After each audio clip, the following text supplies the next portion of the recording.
Hello friends, welcome to savage point. நான் உங்கள் ஏஸ்கா. So பொருட்டோ chapter 11க்காக காத்துட்டு இருக்கக்கூடிய எல்லா ஃபேன்ஸ்க்கும் வந்து பார்த்தீங்கன்னா ஒரு தரமான அப்டேட் வந்து கொடுத்துருக்காங்க. அஃபிஷியலாக விஜம் மேகசினோட கவர் பேஜ் வந்து பார்த்தீங்கன்னா அஃபிஷியலாக ரிலீஸ் பண்ணியிருக்காங்க. இது மட்டும் இல்லாமல் சாப்டர் 11ல் வரக்கூடிய ஒரு முக்கியமான போர்ஷனை வந்து பார்த்தீங்கன்னா ஸ்னீக் பீக் அப்படின்னு சொல்லிட்டு அதையும் ரிலீஸ் பண்ணியிருக்காங்க. ஆல்ரெடி சாப்டர் 11ல் என்னெல்லாம் நடக்கலாம் அப்படின்னு சொல்லிட்டு நம்ம ஒரு சில வீடியோஸ்லாம் பேசியிருக்கோம். கிடைச்சிருக்கக்கூடிய லீக்ஸை வச்சு வந்து பார்த்தீங்கன்னா டிஸ்கஷன் பண்ணியிருந்தோம். அந்த வீடியோஸ்லாம் பார்க்காதவங்க மறக்காம செக் பண்ணி பாருங்க. இன்னைக்கு இந்த வீடியோவில் கிடைச்சிருக்கக்கூடிய அந்த ஸ்னீக் பீக் தென் அந்த மேகசின், ஸோ ஓவராலாக அந்த சாப்டர் 11 எப்படி இருக்க போகுது அப்படின்றத பார்த்துடலாம். சாப்டர் 11க்கான லீக்ஸ் வந்து பார்த்தீங்கன்னா ஜூன் 17 ஆர் 18 கிடைக்கலாம் அப்படின்னு சொல்றாங்க. மேபி மண்டே ஆர் டியூஸ்டே வந்து பார்த்தீங்கன்னா கண்டிப்பாக வந்துடும். வந்தோடனே நம்ம எப்பயும் போல வீடியோ போட்டுருவோம். அதனால தொடர்ந்து சப்ஸ்கிரைப் பண்ணி சப்போர்ட் பண்ணுங்க. சரி, ஓகே ஃப்ரெண்ட்ஸ், இந்த வீடியோவை ஸ்கிப் பண்ணாமல் ஃபுல்லாக பாருங்க. சரி, வாங்க நம்ம வீடியோக்குள்ளே போகலாம்.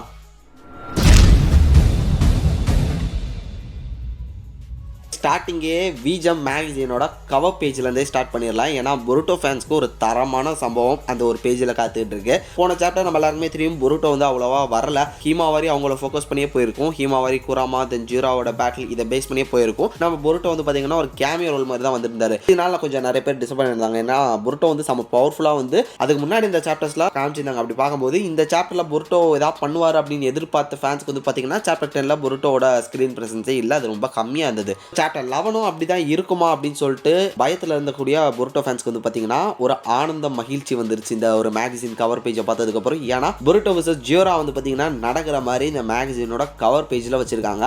ஒருவேளை இந்த சாப்டரோட எண்ணில் நம்ம பொருட்டோக்கும் ஜியோராக்கும் ஃபைட் ஸ்டார்ட் ஆகிறதுக்கான சான்சஸ் மேபி இருக்கு. ஏன்னா மேகசினோட கவர் பேஜில் இது கொடுத்துருக்காங்க அப்படின்னும் போது கண்டிப்பாக இந்த ஒரு சாப்டரில் இந்த ஒரு சீக்வன்ஸ் வந்து பார்த்தீங்கன்னா இடம்பெற போகுது. அதுக்கப்புறம் சாப்டர் 11ல் இருக்கக்கூடிய முக்கியமான ஸ்னீக் பீக் என்னன்னு பார்க்கலாம். ஒரே ஒரு பேஜ் தான் வந்து பார்த்தீங்கன்னா ரிலீஸ் பண்ணிருக்காங்க. அந்த பர்టిక్యులர் பேஜ்ல வந்து பாத்தீங்கன்னா நம்ம ஹீமாவரி வந்து டெயில் பீஸ் பாம் போடுற மாதிரியான ஒரு பிக்சர். கீழ வந்து பாத்தீங்கன்னா ஜூரா, சோ அவருமே மறுபக்கம் ஒரு டெயில் பீஸ் பாம் வந்து ரெடி பண்ணிட்டு இருக்காரு அப்படின்ற மாதிரி மென்ஷன் பண்ணிருக்காங்க. இந்த ஒரு பேஜ் பாக்குறதுக்கே பயங்கர கூலா இருக்கு. ஹீமாவரி வந்து பாத்தீங்கன்னா டெயில் பீஸ் பாம் வந்து ரெடி பண்ணிட்டு இருக்காங்க. இவங்களோட டெயில் பீஸ் பாம் பாத்தீங்கன்னா ஒரு different type of tail piece பாமா இருக்கு. ஏன்னா எப்பயுமே டெயில் பீஸ் பாம் வந்து ரெடி பண்ணும்போது வந்து பாத்தீங்கன்னா ஒரு மாதிரி பபிள்ஸா ஒன்னு சேர்ந்து தான் டெயில் பீஸ் பாம் வந்து உருவாக்கப்படும். அப்படி ரெடி பண்ணி தான் அட்டாக் பண்ணுவாங்க. பட் இந்த ஒரு டெயில் பீஸ் பாம் ரெடி ஆகிற அந்த ஒரு பேக்ரவுண்டை பார்க்கும்போது ரசிங்கனோட அந்த ஒரு விண்ட் எஃபெக்ட்ல கிரியேட் ஆகிற மாதிரியான ஒரு சுச்சுவேஷன் தான் அங்கே நிலவுது.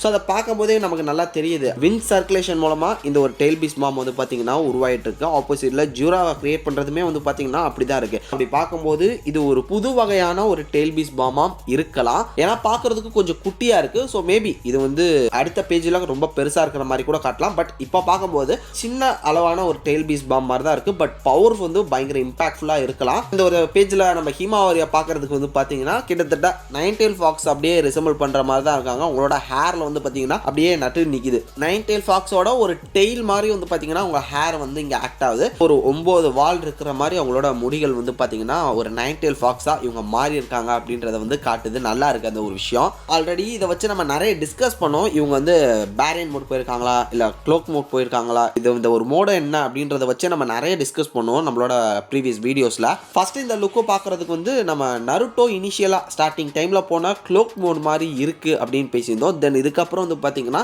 நைன் டெயில் ஃபாக்ஸோட அது ஒரு டெயில் வந்து பாத்தீங்கன்னா இவங்களோட ஹேர் மூலமா வந்து தெரிய வருது. இது மட்டும் இல்லாம நம்ம நருட்டோ பேரியன் மோடு போகும்போது அவரோட கண் என்ன மாதிரி பிளாக் கலர்ல ஆச்சோ, அவரோட ஃபேஸ் கட் என்ன மாதிரியான ஒரு டிரான்ஸ்ஃபர்மேஷன் ஆச்சோ, ஸோ அது மாதிரியான ஒரு டிரான்ஸ்ஃபர்மேஷன் இவங்ககிட்டயுமே லைட்டா தெரியுது. மேபி இது பேரியன் மோடா கூட இருக்கலாம் அப்படின்னு சொல்லிட்டு நான் சொல்லியிருப்பேன். நிறைய பேர் என்ன கேட்டிருந்தீங்கன்னா பேரியன் மோடு போனாங்கன்னா மறுபடியும் குராமா இறந்து போக வேண்டிய ஒரு சுச்சுவேஷன் வருமே ப்ரோ, அதனால குராமா அது பண்ணாது அப்படின்னு சொல்லிட்டு நிறைய பேர் சொன்னீங்க.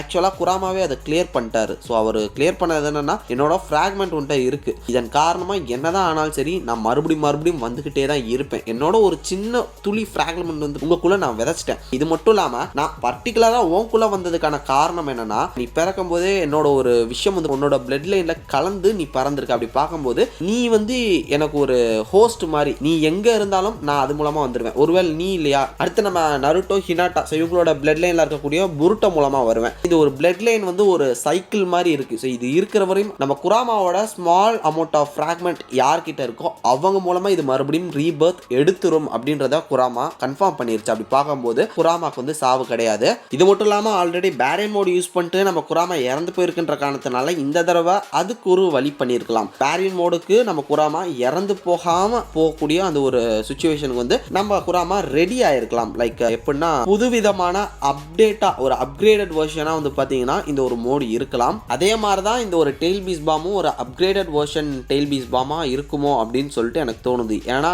ரசிங்கன்னே நம்ம வந்து பாத்தீங்கன்னா நிறைய வெர்ஷன் பார்த்தோம். ரசிங்கன் பார்த்துருக்கோம், ரசிங் சுரிக்கின் பார்த்துருக்கோம். பட் நம்ம புருட்டோ வந்து பாத்தீங்கன்னா ப்ரீவியஸா ஒரு சில சாப்டர்ஸ்க்கு முன்னாடி யூஸ் பண்ண அந்த ஒரு ரசிங்கன் வந்து பாத்தீங்கன்னா ரொம்ப அப்கிரேடட் வெர்ஷன். அது வந்து நம்ம புருட்டோவா உருவாக்குன ஒரு ரசிங்கன். அது மாதிரி இங்க நம்ம ஹீமாவரியே கிரியேட் பண்ணியிருக்காங்களா அப்படின்றதையும் நம்ம வந்து கூர்ந்து கவனிக்கணும். இந்த சாப்டர் வந்தா கண்டிப்பா நம்ம கிளியர் ஆயிரும்னு நினைக்கிறேன். ஆல்ரெடி நம்ம ப்ரீவியஸ் எக்ஸ்பிளேஷன்ல பேசின மாதிரி தான் நம்ம ஜூரா அண்ட் ஹீமாவரிக்கான இந்த ஒரு பேட்டில் பயங்கர இன்டென்ஸா போக போகுது. இல்ல நம்ம ஹீமாவரி அவங்களோட மொத்த பவர்ஸையும் வச்சு அட்டாக் பண்ண போறாங்க அப்படின்றத வந்து நம்ம பேசியிருந்தோம். அதுக்குன்னு டெயில் பீஸ் பாம் போடுவாங்களா அப்படின்றதெல்லாம் நம்ம எதிர்பார்த்திருக்கே மாட்டோம். தரமான சம்பவம். இப்படி இந்த சைடு நம்ம ஜீரா கூட வந்து பாத்தீங்கன்னா ஹீமாவரியே வந்து டஃப் கொடுத்துட்டு இருக்க போது நம்ம புருட்டோ வந்து என்ன பண்ண போறாரு. இது மட்டும் இல்லாம புருட்டோ மட்டும் இல்லாம கவாக்கியுமே வராரு நம்ம ஹீமாவரிக்கு ஹெல்ப் பண்ற விதத்துல. இவங்க ரெண்டு பேருமே தேவையில்ல, நான் ஒருத்தனே போதுண்டா இவனை பாத்துக்குவேன் அப்படின்ற மாதிரி ஹீமாவரி அங்க ஃபைட் பண்ணிட்டு இருக்காங்க. இவங்க ரெண்டு பேரும் வந்து என்ன பண்ண போறாங்க அப்படின்றதையும் நம்ம வெயிட் பண்ணி பார்க்கணும். So S friends, sneak peak வந்து பாத்தீங்கன்னா செம்மையா இருந்தது. எனக்கு ரொம்ப பிடிச்சிருந்தது.